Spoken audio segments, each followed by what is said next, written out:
Tetapi kalau kita tanya kepada mereka, kenapa Anda bersemangat sekali mudik? Padahal itu sesuatu yang saya pikir tadi, yang saya sampaikan tadi. Kenapa sih nggak pulang di hari-hari biasa saja? Tiket nggak naik, ya jalan-jalan nggak macet, terus apa belum lagi kalau misalkan kita naik yang ekonomi berdesak-desakan, ya. Rata-rata orang akan berbicara bahwa karena saat inilah momen untuk kami bisa bertemu, ya menikmati kebersamaan sekeluarga besar untuk bersama-sama dengan orang terkasih, dengan orang tua, dengan teman-teman sekampung, semuanya akan pulang di situ. Ya. Dan kita bisa melihat kisah-kisah lucu di mudik tahun ini. Ada yang mengaspal jalan ke kampung, betul? Bapak Ibu membaca itu ya? Di mana, di Gerobokan atau di mana itu? Dia menghabiskan uang sekian, 1, sekian M untuk mengaspal kampung menuju rumahnya supaya dia bisa menikmati pulang itu enak dengan mobil mewah. Ada juga kisah-kisah lucu ketika bis yang ditumpangin itu macet, penumpang ini jalan-jalan ini, ya. Ternyata bis selesai berangkat dia ketinggalan. Cerita-cerita lucu dan tidak banyak juga cerita-cerita yang sedih, saudara. Di mana ada pemudik yang menabrak ibunya sendiri meninggal. Dan pada akhirnya diproses itu sama polisi ya. Tidak diproses karena itu tidak sengaja dan memang keluarga juga gak menginginkan itu diproses. Kisah sedih berikutnya adalah petugas yang tidak bisa berkumpul dengan keluarga. Ya, mereka ada di panas ngatur lalu lintas, dimaki, dimarahin oleh orang. Ini kisah-kisah sedih yang ada, saudara. Dan ini semuanya ada di balik mudik, saudara. Nah, kembali kalau kita tanya, kenapa sih mereka kok antusias mudik gitu loh. Satu hal yang saya renungkan, bahwa mereka menyadari mereka itu punya kampung halaman. Ya. Apakah saya nggak rindu? Saya rindu, saudara, untuk mudik. Kalau orang-orang teman-teman di sini yang perantauan, ya kalau saya tanya pengen nggak pulang kampung? Bu, dia pengen pulang kampung? Ingin sekali. Karena menyadari bahwa saya itu berasal dari sana, betul? Ya, meskipun kalau kita sudah berusia begini, teman-teman kita mereka sudah berkeluarga, ya bahkan mungkin mereka juga merantau dan kita nggak ketemu mereka mungkin kalau pulang, ya. Atau kadang-kala kita sudah nggak punya orang tua, tetapi yang namanya kerinduan kampung itu tetap ada, saudara. Ya. Dan ini saya teringat dengan suatu percakapan yang dilakukan oleh Tuhan Yesus, saudara. Di mana di dalam Yohanes 14 ayat 1-3. Mungkin bisa ditampilkan. Yohanes 14 ayat 1-3, di situ ada suatu percakapan antara Tuhan Yesus dengan murid-murid menjelang Kristus itu disalib. Ya, judul perikopnya sih Rumah Bapa. Janganlah gelisah hatimu, percayalah kepada Allah, percayalah juga kepadaku. Di rumah Bapakku banyak tempat tinggal, jika tidak demikian tentu aku mengatakannya kepadamu, sebab aku pergi ke situ untuk menyediakan tempat bagimu. Dan apabila aku telah pergi ke situ dan telah menyediakan tempat bagimu, aku akan datang kembali dan membawa kamu ke tempatku, supaya di tempat di mana aku berada, kamu pun berada. Ini percakapan Tuhan Yesus dengan murid-murid menjelang Kristus itu disalib. Dan ini percakapan-percakapan terakhir. Kristus mengatakan bahwa Kristus itu juga akan mudik. Ya, bahasanya saya pinjam begitu. Dia akan pulang kampung. Dan ketika dia pulang kampung, dia berjanji untuk menyediakan tempat bagi murid-muridnya.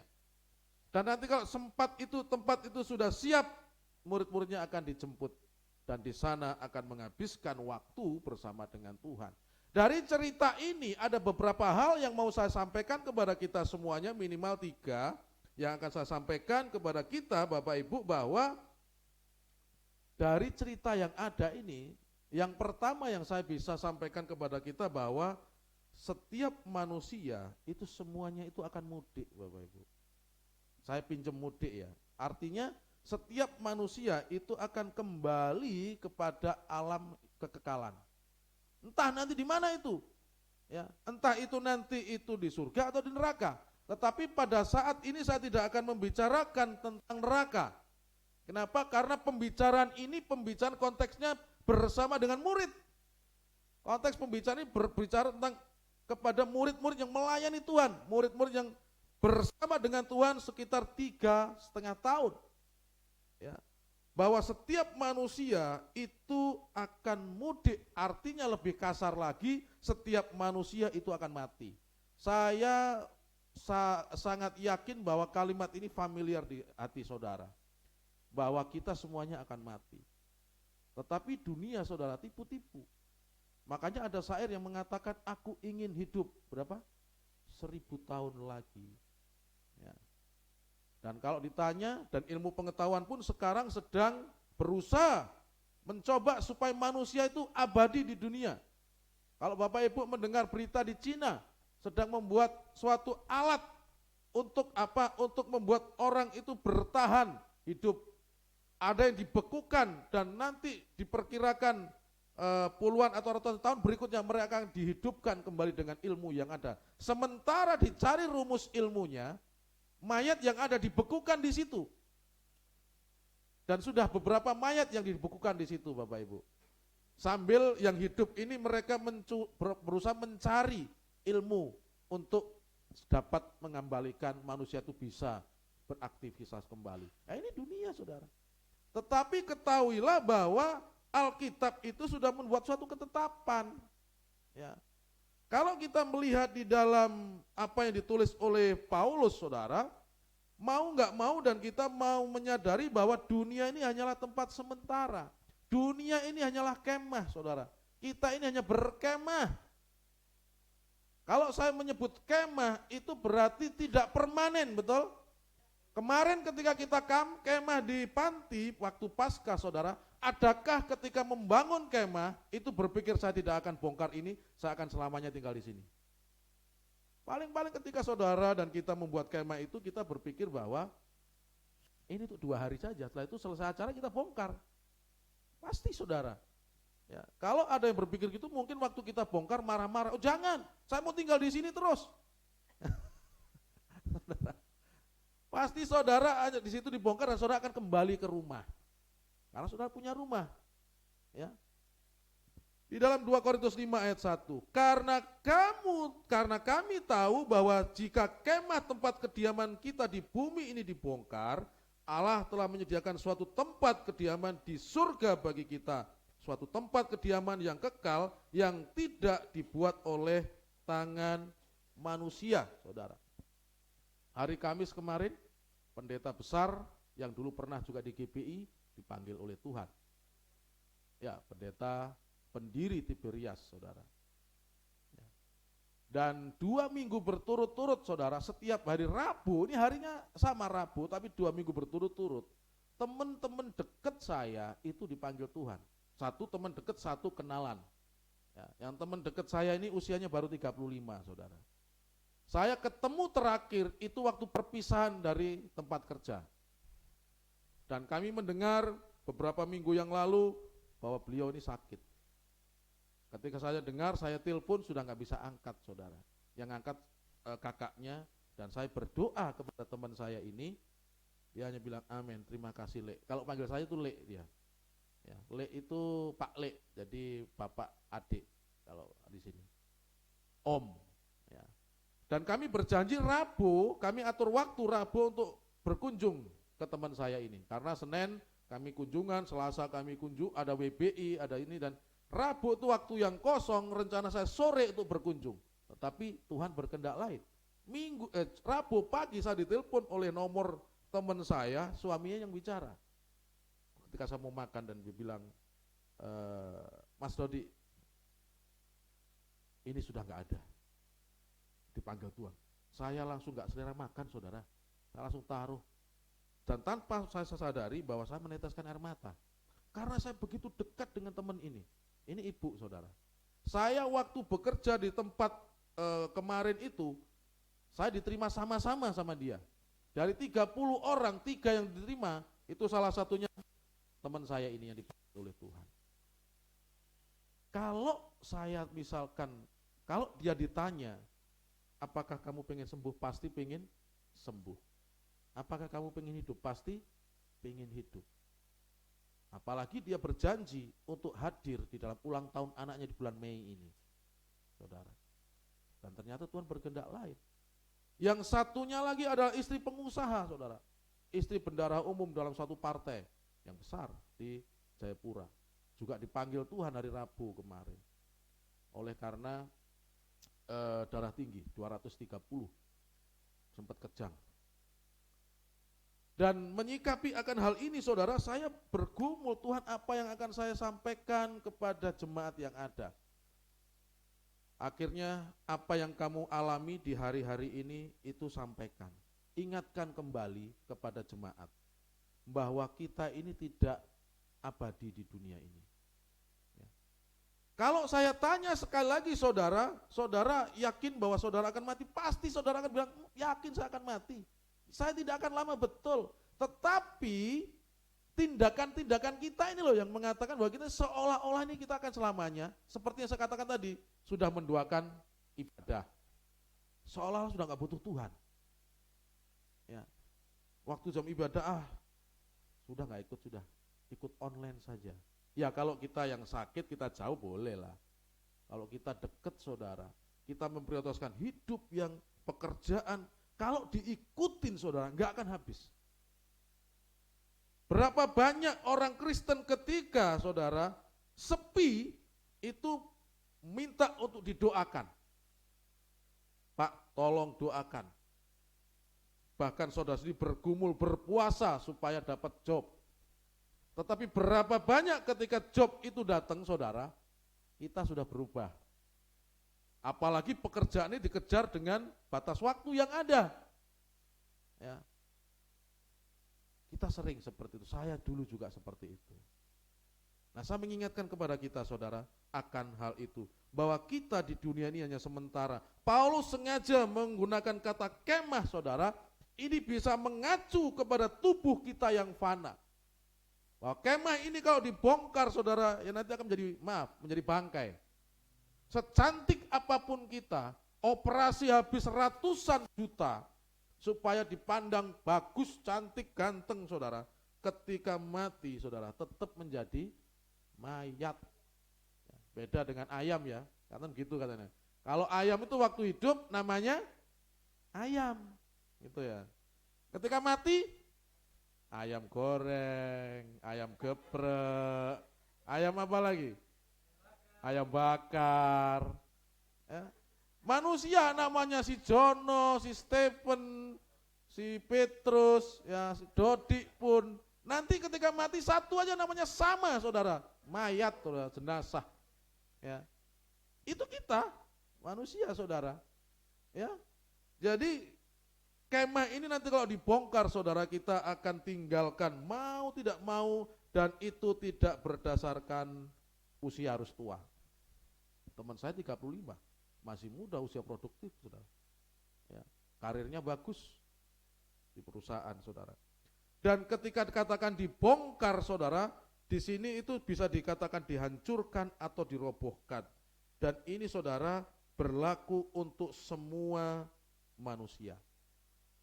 Ini pertama dari yang harus kita sadari tentang mudik. Berikutnya, saudara, bahwa Allah itu sudah membuat suatu ketetapan bahwa manusia itu harus mati. Ini sudah ditetapkan, saudara. Di dalam Ibrani 9 ayat 27. Itu foto ibu saya waktu ibu saya dipanggil oleh Tuhan. Saya mau pakai siapa? Ya sudahlah, saya pakai foto keluarga sendiri saja. Untuk mengingatkan saya juga bahwa saya nanti juga akan seperti itu.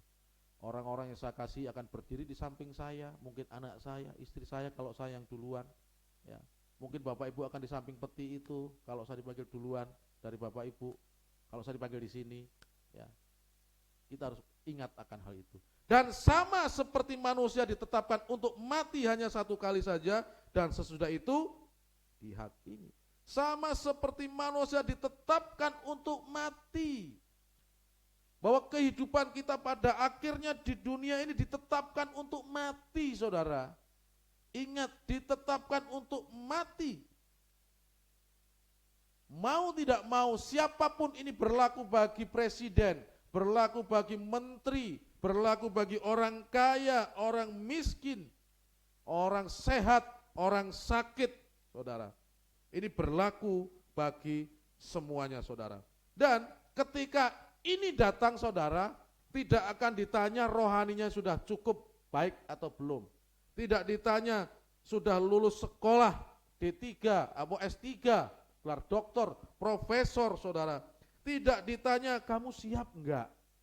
Tidak. Ketika hari itu datang, siap enggak siap, ya harus kita pergi. Enggak bisa menahan, saudara. Untuk itulah Tuhan bilang supaya kita jaga-jaga senantiasa. Karena kita enggak tahu waktunya, ya. Dan kapan waktu kita dipanggil, saudara, sebenarnya itu jangan fokus di sana. Ini kebanyakan orang fokusnya di sana nih. Orang fokusnya, ya tahu saya akan dipanggil, saya suatu saat akan mati karena ini ketetapan yang Tuhan beli. Dan saudara berpikir bahwa kapan saatnya itu saudara pikir-pikir. Berpikirlah, fokuslah ketika hari itu datang, Anda itu siap. Ketika Anda menutup mata, saya ingat Bunda Siska ngomong, ketika Anda menutup mata jangan berpikir dan fokus siapa yang mendampingi saya. Tetapi fokuslah ketika Anda membuka mata dalam kekekalan, siapa yang menyambut saudara. Tuhan Yesus kah? Atau Lucifer yang menyambut saudara ketika saudara buka. Dan ini saudara kejadiannya hanya detik ketika nafas putus, tek, saudara meninggalkan dunia dan saudara ada di dunia yang lain. Dan siapa yang jemput saudara? Itu adalah iman saudara yang menempatkan saudara ada di sana. Dan ketika Anda pindah di dunia yang lain itu, penyesalan itu tidak ada gunanya. Aduh, kenapa saya enggak mendengarkan khotbah Pak Gembala? Aduh, kenapa saya ini begini. Kenapa saya tahan-tahan, saya enggak mau mengampuni, saya simpan dendam ini. Dan kenapa saya enggak mau berdoa mengikuti apa yang Tuhan mau. Saya pikir 1 bulan ke depan saya masih ada. Ternyata pulang dari arisan, saudara. Saudara dipanggil oleh Tuhan. Penyesalan yang ada di sana. Dan penyesalan di sana tidak ada gunanya. Saudara nangis sampai nangis darah pun Tuhan itu sudah tidak berlaku lagi kasih di sana, saudara. Kasih anugerah tertutup. Kasih anugerah itu terbuka selagi kita masih ada di dunia, saudara. Ini yang harus kita sadari, saudara. Dan kita melihat bahwa hidup ini memang seperti buku. Bahwa di depannya itu adalah tanggal lahir kita, di belakangnya itu adalah tanggal kematian kita. Isinya apa, saudara, yang mewarnai dalam kehidupan? Saudara. Dan Tuhan tahu bahwa kita nggak bisa sendiri, kita mudah jatuh, makanya Tuhan dikumpulkan di dalam suatu komunitas. Komunitas orang percaya di tempat ini, saudara. Untuk apa? Untuk saling mengingatkan, saling membangun, ya, untuk apa, sama-sama kita berjalan menjalani kehidupan yang ada. Dan saudara ada di komunitas ini bukan suatu kebetulan, saudara. Ini semuanya karena rencana Tuhan, Bapak Ibu semuanya. Itu yang pertama, yang kita semua harus mudik. Yang kedua, yang bisa saya pelajari dari apa yang diceritakan oleh Tuhan Yesus, yaitu bahwa setelah mati, saudara, itu ada suatu tempat tinggal lain setelah pergi dari dunia ini. Karena Tuhan bicara bahwa di dalam Yohanes tadi itu ayat 14, pasal 14 ayat 2 dan 3, di rumah Bapakku banyak tempat tinggal. Jika tidak demikian tentu aku mengatakannya kepadamu, sebab aku pergi ke situ untuk menyediakan tempat bagimu. Dan apabila aku telah pergi ke situ dan telah menyediakan tempat bagimu, aku akan datang kembali dan membawa kamu ke tempatku, supaya di tempat di mana aku berada, kamu pun berada. Dari cerita Tuhan Yesus kepada murid-muridnya, yang pertama, bahwa suatu saat kita akan mudik atau mati, ya. Yang kedua, bahwa setelah kita mati, itu ada tempat lain yang harus kita tempati. Dan sekali lagi saya tidak berbicara masalah nerakanya, saya akan berbicara masalah surganya saja, karena kita ini orang-orang percaya, saudara. Ya. Seluruh manusia di dunia ini mengalami mati, kecuali 2 saja di Alkitab. Ya, siapa yang tidak mengalami kematian di Alkitab? Ayo alumni sekolah minggu. Elia dan Henok. Henok. Dia tidak mengalami kematian, saudara. Dia diangkat. Kalau Elia lebih keren lagi, diangkat pakai kereta berapi di atas awan, apa badai. Keren kayak apa ya, saya membayangkan waktu saya membaca Alkitab, pembacaan tahunan kita kan di situ kemarin, minggu-minggu lalu. Ya, kerennya kayak apa, dan mungkin ngeri-ngeri juga bagi Elisa ketika melihat. Ya, kadang-kadang kita bingung ya, Elia dengan Elisa. Duluan mana Elia dengan Elisa? Elia duluan. Kadang-kadang kita bingung ini, kan begitu. Ya, Elisa itu seorang petani yang dipanggil ya oleh karena ya Tuhan yang memanggil melalui Elia, saudara. Nah, saudara, Yesus menjanjikan suatu tempat tinggal baru, tempat permanen bagi kita, saudara. Nah, saya akan menyampaikan beberapa hal tentang surga itu seperti yang Alkitab katakan, bukan yang Alkitab lain katakan, atau bukan yang pandangan orang lain, saudara. Kalau Alkitab lain, pandangan lain bahwa di surga itu nanti kan ada bidadari banyak yang melayani laki-laki, kan begitu, betul ya? Nah, itu nggak salah bagi saya karena ya itu memang seperti itu yang tertulis di Alkitab yang diimani. Itulah ya, kita nggak boleh menyalahkan itu karena itu juga bagian dari kepercayaan lain. Tetapi saya mau menyampaikan kepada kita, surga, gambaran surga itu sesuai dengan apa yang kita katakan. Yang pertama, saudara, bahwa di sana itu banyak tempat tinggal. Jadi jangan khawatir saudara kehabisan stok.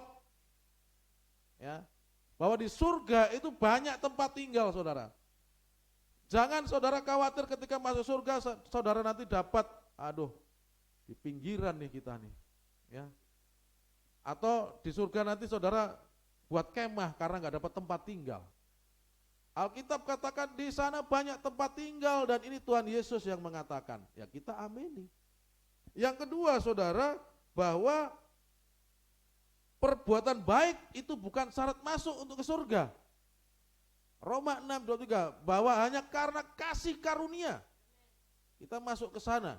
Nah, ini Alkitab yang mengatakan tentang surga, saudara. Berikutnya yang ketiga adalah surga itu tidak dapat dibayangkan oleh logika manusia. Selain daripada Alkitab katakan, sudah jangan bayangin surga yang lain-lain sudah. Ya. Alkitab katakan demikian, imani itu. Jangan membayangkan di luar yang Alkitab katakan, saudara. Nanti saudara tersesat nanti. Ya, ketika nyampe surga betul, kok nggak seperti bayanganku di dunia ya? Anda nyesel.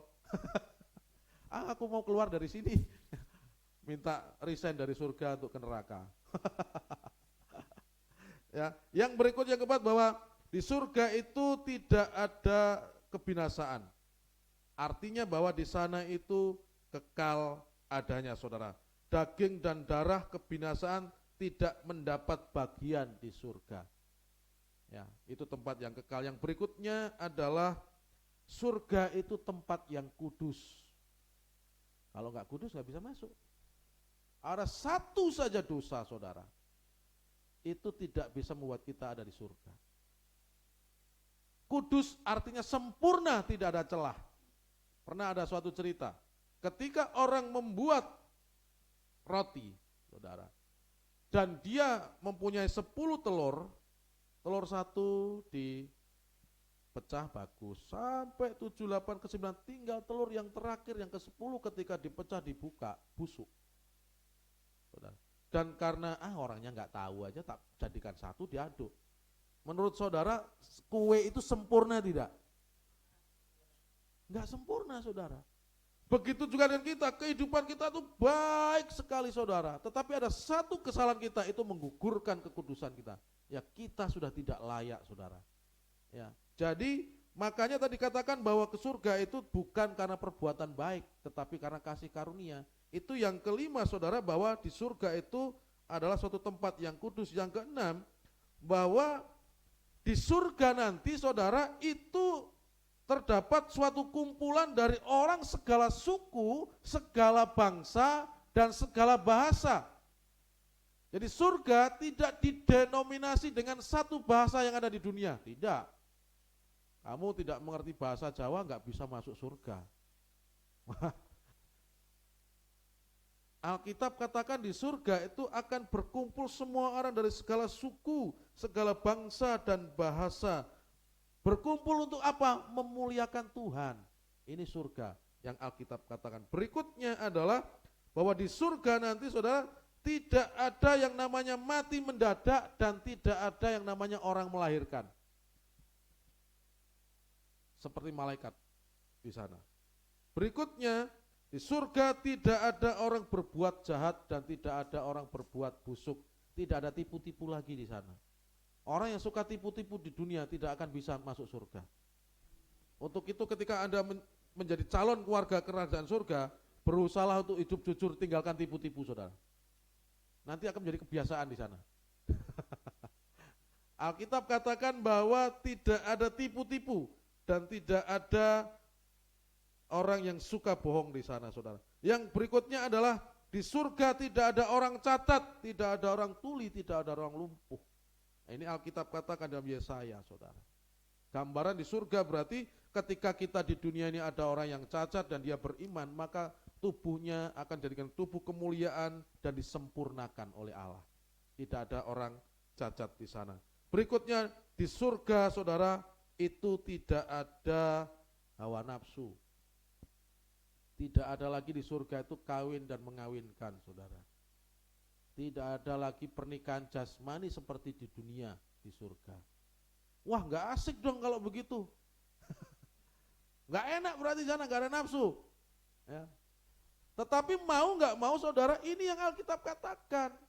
Bahwa di surga seperti ini, saudara, tidak ada lagi hawa nafsu. Tidak ada lagi orang yang berhubungan seks di sana, saudara.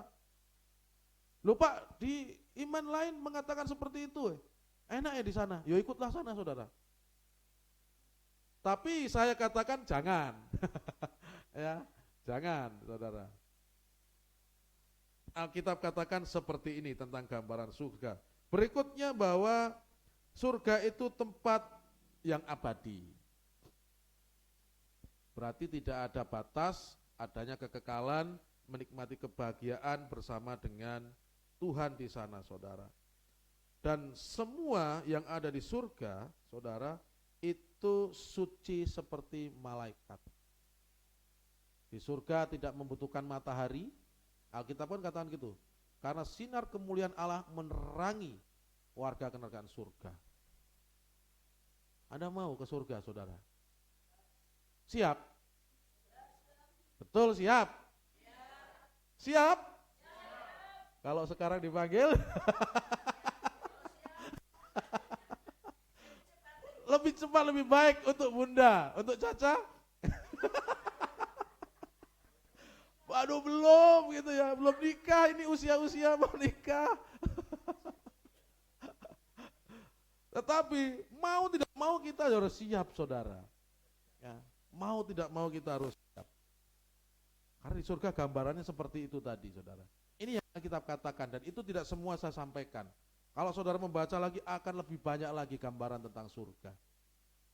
Kita imani apa yang ada tentang surga ini. Berikutnya yang ketiga, yang terakhir, saudara, tentang apa yang saya dapat pelajari di balik cerita Kristus kepada murid-muridnya, bahwa di surga nanti khusus ya untuk orang percaya dan mengasihi. Orang-orang yang percaya dan mengasihi Kristus inilah nanti orang-orang yang akan tinggal di surga, saudara. Memang iya, percaya saja kepada Kristus itu selamat, tetapi itu kasus khusus, saudara. Tapi bagaimana dengan kita yang setelah kita percaya dan kita dikasih kesempatan untuk hidup? Maka percaya dan mengasihi Kristus, saudara. Kalau kasusnya penjahat yang di kanan Kristus waktu disalib, itu percaya saja masuk surga, iya. Karena dia habis percaya, tidak ada waktu lagi untuk memberikan persembahan dalam ibadah, ya. Tidak ada lagi waktu untuk dia memimpin pujian, tidak ada lagi waktu untuk dia dibaptis. Habis percaya, tiba-tiba Kristus meninggal dan dia juga mati. Saat itu juga Tuhan bilang, hari ini juga kamu bersama aku di Firdaus. Enggak usah tunggu lama-lama. Nyawanya putus, membuka mata di Firdaus bersama dengan Yesus. Ini orang yang luar biasa anugerahnya ini. Tidak seperti murid-murid yang 11 itu saudara. Sudah ikut 3 tahun setengah, mengabarkan Injil, diburu-buru, mati, disiksa juga. Ya. Dan orang ini adalah, saya berpikir, orang yang paling beruntung di dunia ini sudah. Penjahat yang samping kanan Tuhan Yesus ini. Ini tidak ada lagi orang paling beruntung di dunia selain dia. Bagi saya ini. Hidupnya tidak pernah memuliakan Tuhan. Ya, hidupnya tidak pernah ke sinagog kalau dia orang Yahudi. Kalau dia orang Yunani, kalau dia orang di luar itu tidak pernah menyembah dewa-dewa. Kalau hukumannya sampai digantung bahwa itu penjahat kelas kakap, membahayakan negara, membahayakan masyarakat, bisa dibilang teroris. Tetapi perjumpaan yang hanya dalam hitungan menit, mungkin malamnya dia nggak ketemu sama Kristus di sel yang terpisah. Kristus disiksa dia nggak tahu. Mungkin pertemuannya adalah ketika sudah begini, itu baru percakapan itu sudah. Waktu sama-sama dipaku nggak ada perkenalan itu. Waktunya hanya sekian detik, nggak sampai 1 jam untuk berbicara sama Kristus. Ketika semua sudah tergantung, orang-orang menyaksikan, semua sudah disiksa, tinggal menunggu mereka mati, itu baru percakapan mereka. Dan mengatakan, kamu diam sudah sama teman yang kirinya. Kalau kita seperti ini layak, karena kita ini memang jahat, mungkin seperti itu. Tetapi yang di tengah ini, gitu ya, dia ini nggak berdosa, dia ini nggak layak menerima hukuman seperti kita. Baru Yesus, ingatlah aku kalau kamu datang sebagai raja. Dia ini dengar dari mana Yesus nih kalau raja, saudara? Mungkin ketika dia berbuat jahat, dia sempat mendapatkan nama Yesus desas-desus yang ada. Mungkin ketika dia mau nyopet di kerumunan orang yang mengajarkan, Yesus mengajarkan banyak orang, bisa saja dia mau nyopet kah, tujuannya ada di kerumunan untuk itu, dan dia mendengar bahwa Yesus itu adalah raja yang akan datang. Dan saudara, ini orang yang paling beruntung. Sekali percaya, selamat, ya untuk dia. Tetapi bagaimana untuk kita, saudara? Kita yang setelah percaya masih ada waktu untuk kita ini hidup di dunia.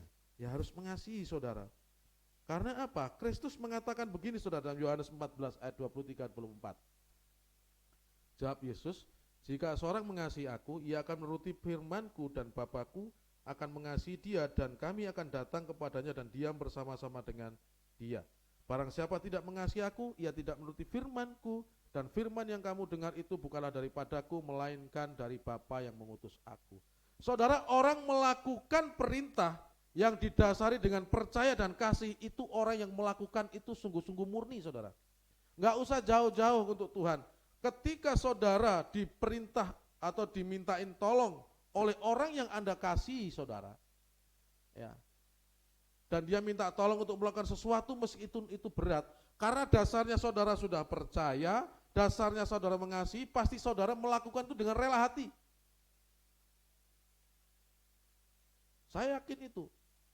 Ketika kita masih pacaran, saudara, dalam kondisi hujan, tolong jemput aku deh. Kita pasti akan melakukan itu, saudara, dengan tulus. Beda lagi kalau sudah nikah, saudara. Jemput aku. Naik gojek sana. Cari Grab sana. Tapi waktu masih pacaran, saudara, hujan pun akan aku terjang hujan badai. Ucok, gak usah senyum-senyum ya. Saudara, ini yang terjadi kalau kita dasari dengan percaya dan dengan kasih, saudara, maka kita akan melakukan itu dengan rela, saudara. Dan kalau kita bukan rela, maka kita itu dari apa aja itu akan menjadi berkat gitu loh. Nah, saudara, kenapa bukan percaya saja bagi kita yang sudah percaya dan dikasih Tuhan waktu untuk hidup lagi? Karena Alkitab mengatakan setan pun percaya sama Yesus. Setan pun percaya hanya ada satu Allah. Setan pun percaya bahwa Yesus itu Tuhan. Engkau percaya bahwa hanya ada satu Allah saja, itu baik. Yakobus 2:19. Tetapi setan-setan pun juga percaya akan hal itu dan mereka gemetar, saudara. Ketika Kristus mau mendarat di Gerasa, saudara. Iblis yang dengan kekuatan legion itu datang menghampiri dan dia mengatakan, apa maksudmu ke sini Kristus anak Allah yang maha tinggi? Waktumu belum tiba. Dia percaya Kristus anak Allah yang maha tinggi. Dia menyembah. Pertanyaannya apakah dia mengasihi Yesus? Tidak, saudara. Karena dia tidak mau melakukan apa yang Tuhan mau. Dan itu pun sudah telat. Terjadi pemberontakan di surga dan dia sudah dikutuk dan itu sudah tidak ada lagi kesempatan bagi dia untuk bertobat. Inilah di alam roh, saudara. Ketika di alam roh, kalau misalkan pertobatan itu masih terjadi, setan akan bertobat, saudara. Nanti kita yang akan rugi. Ya, setan yang di dunia roh bertobat masuk surga, kita yang di sini akhirnya masuk neraka, saudara. Ya, jadi setan saja juga percaya bahwa Allah Yesus itu Allah, tetapi setan tidak mengasihi saudara Allah. Makanya dia tidak melakukan apa yang Allah mau, saudara. Nah, pertanyaan bagi kita selanjutnya adalah, perintah Kristus itu kan banyak untuk kita lakukan, betul? Bahwa kalau kita percaya dan mengasihi dan dikatakan kalau engkau mengasihi aku, engkau akan melakukan segala perintahku. Perintah yang mana Tuhan? Pernah ditanyakan oleh seorang pemuda yang kaya raya. Hanya ada 2 garis besar perintah Tuhan. Kasihlah Tuhan Allahmu dengan sungguh-sungguh, artinya dengan roh, dengan jiwa, dengan akal budimu, dengan pikiranmu. Yang kedua adalah kasihlah sesamamu manusia seperti engkau mengasihi dirimu sendiri, saudara. Kalau saudara mengasihi diri saudara sendiri, saudara, saya yakin saudara tidak akan rela untuk menyakiti orang lain. Kalau mengerti firman ini, saudara. Nah, sekarang saya mau ambil contoh, saudara. Mengasihi sesama saja deh. Tidak mengasihi Tuhan, mengasihi sesama. Saya tidak akan mengambil contoh mengasihi sesama ini orang yang berbuat jahat kepada saudara. Itu susah katanya. Saya mau ngajar kepada kita untuk mengasihi orang yang mengasihi kita saja. Ya. Siapakah dia yang orang yang mengasihi kita, saudara? Saya boleh katakan adalah itu orang yang ada di samping kanan saudara, yang secara khusus kalau dia itu suami istri, saudara. Ya kayak Pak Yohanes berarti ya ibu, ya. Pak Farli terpisah.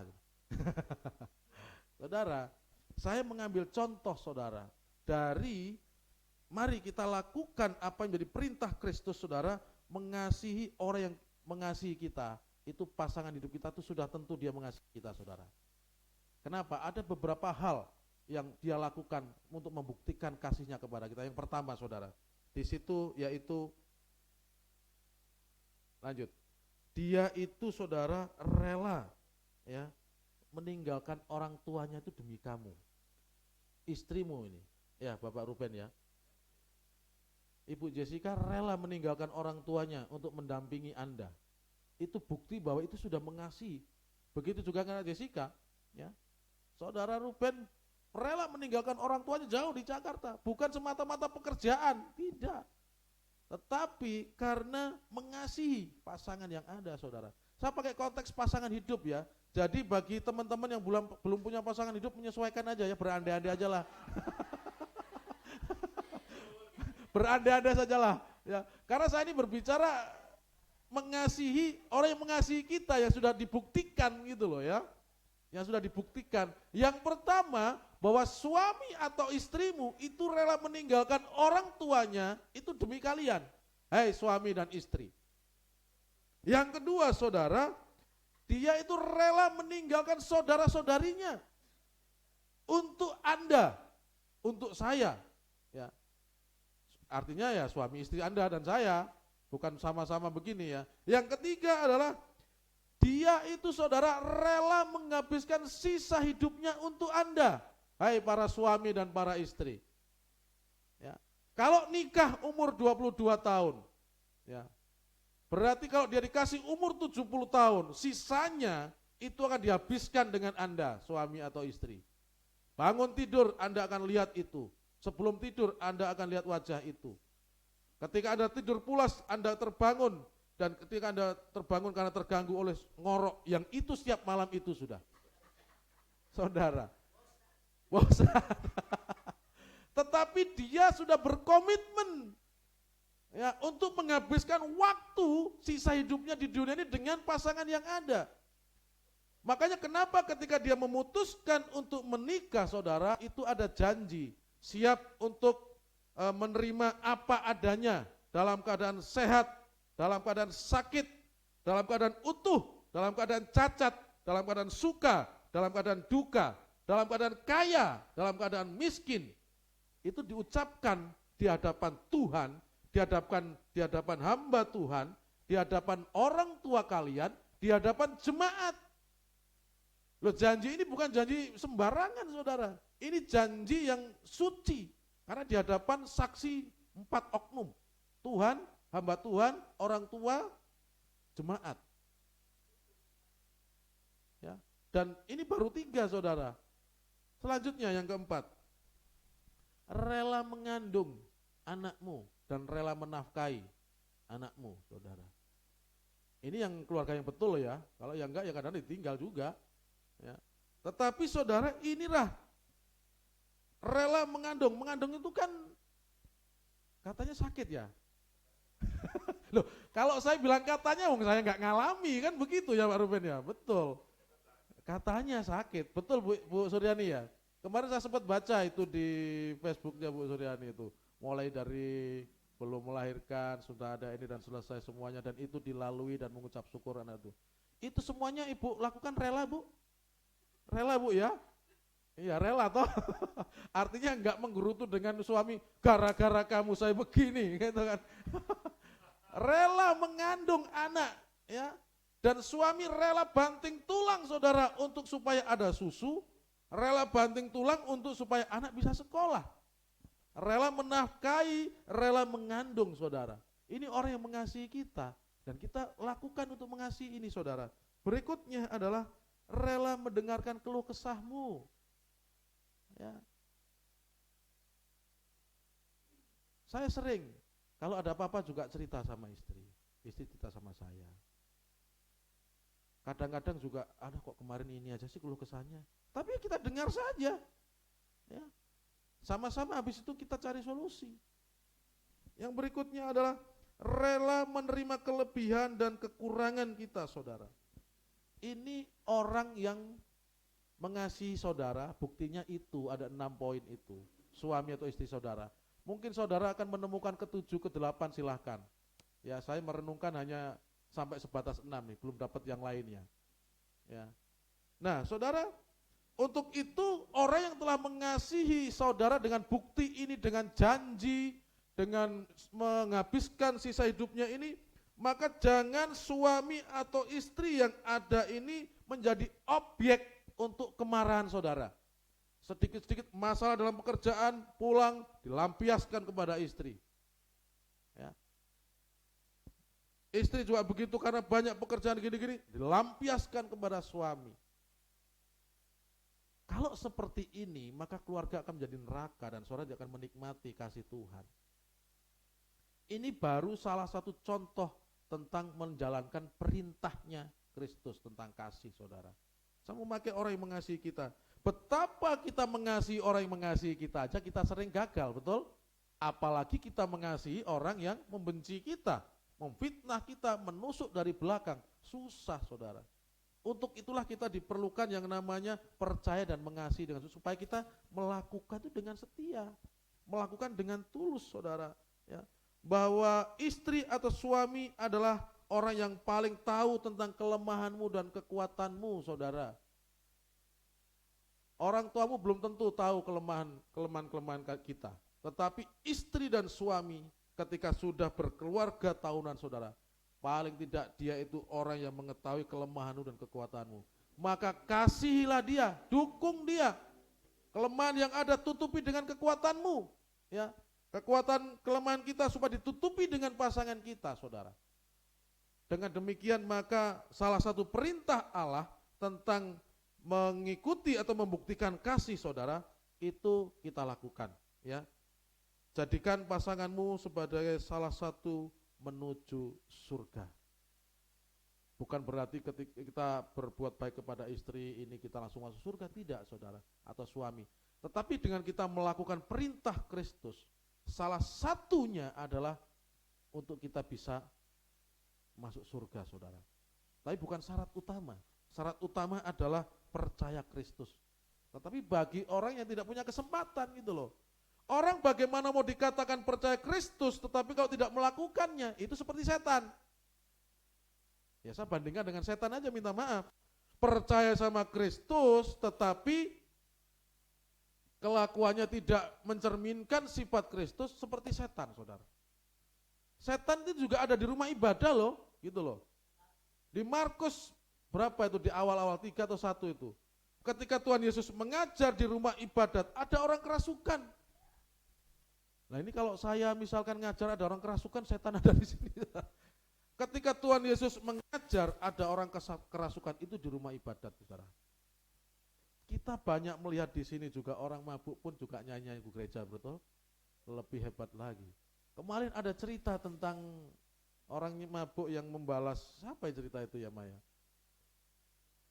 Yesus juga itu loh. Siapa yang cerita itu? Jadi oh iya itu. Yesus juga.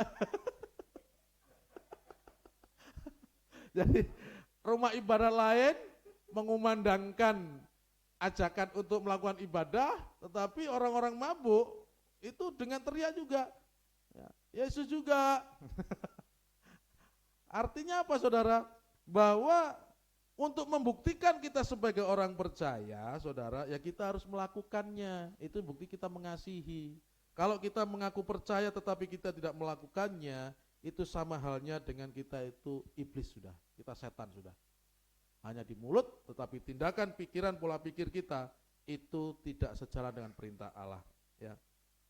Dan kesimpulan yang bisa saya sampaikan untuk firman Tuhan pada hari ini adalah bahwa kita hidup di dunia ini saudara, hanya sementara. Ada saat yang ditentukan untuk kita akan mudik, mulai disik untuk ke surga. Pertanyaannya adalah persiapan apa yang akan kamu bawa? Orang untuk pulang kampung itu menyiapkan segala hal untuk membuktikan bahwa dia itu berhasil di perantauan. Membawa mobil, membangun jalan. Apapun dia lakukan supaya ketika dia pulang kampung, tetangga bangga, orang tua bangga, saudara. Padahal tidak tahu di perantauan itu banting tulang, Tuhan, saudara. Nah persiapan apa yang kita bawa nanti ketika kita kembali untuk berjumpa dengan Allah? Ya, tentunya adalah iman kita, saudara. Percaya dan mengasihi Tuhan itu, saudara. Dan ini juga susah karena dibutuhkan yang namanya kesetiaan untuk melakukan, saudara. Berikutnya, kesimpulan berikutnya adalah bahwa Tuhan Yesus menyediakan tempat permanen bagi kita, tempat yang penuh dengan sukacita dan tempat tanpa batas waktu, selama-lamanya. Kita hidup sampai 40 tahun aja kayak sudah lama gitu ya. 60 tahun aja kayak sudah lama, betul? Tetapi di sana nanti tanpa batas Bapak Ibu, tanpa ada ujungnya. 1000 tahun masih, 1.000.000.000 tahun masih, ya. 1 billion tahun masih, saudara. Begitu sebaliknya ketika Anda habiskan di neraka, juga tidak ada batasnya. Dan penyesalan tidak ada guna. Saya mengingatkan kepada kita semuanya, mari selagi masih dikasih waktu untuk beraktivitas, saudara, kita lakukan untuk terus percaya iman kepada Kristus dan dengan setia mengasihi Allah. Yang terakhir kesimpulan saya mau sampaikan adalah ada syarat untuk bisa masuk ke surga, saudara, yaitu percaya dan mengasihi Yesus dengan dibuktikan melaksanakan perintah-perintahnya. Adapun kita tidak sempurna melakukan perintah manusia, makanya Tuhan kasih waktu untuk datang. Tuhan ampuni saya, setiap pagi kita lakukan, setiap saat kita lakukan. Kalau saudara melakukan doa setiap pagi, saudara melakukan sudah rutinitas bahwa setiap pagi sebelum beraktivitas merenungkan firman Tuhan dan berdoa, betapa cepatnya hidup ini. Kemarin pagi saya berdoa untuk pagi jam 3:30, 4. Pagi tadi saya juga berdoa seperti itu. Dan tanpa saya sadari, saya baru sadar siang. Kalau renungan itu saya kirim ke Pak Anto, saudara. Ternyata siang ini kok gereja belum ada renungan. Pak Anto juga gak balas saya. Saya pikir saya kirim ke jemaat ini. Ya, ke Natura tetap kok jemaat belum ada. Saya kirim ke siapa? Oh, kirim ke Pak Anto, saudara. Ketika saya kirim mungkin saya masih agak setengah sadar atau bagaimana. Ya. Saya renungkan, saya kirim baru nyadar, oh ya di situ tadi Mama, aku baru ngirim langsung Bu Endah balas, terima kasih Pak renungannya. Mungkin dari pagi sudah menunggu renungan yang ada. Begitu cepat saudara, besok pagi akan berdoa lagi, besok lagi akan berdoa lagi. Begitu cepat, mari kita manfaatkan waktu yang ada untuk kita tetap mempertahankan iman di dalam Kristus. Saya mengundang pemain musik untuk boleh ke depan menyanyikan satu pujian bersama-sama dengan saya, dengan kita semuanya. Kita angkat suara melalui pujian yang mengatakan hidup ini adalah kesempatan. Dan pahamilah bahwa kesempatan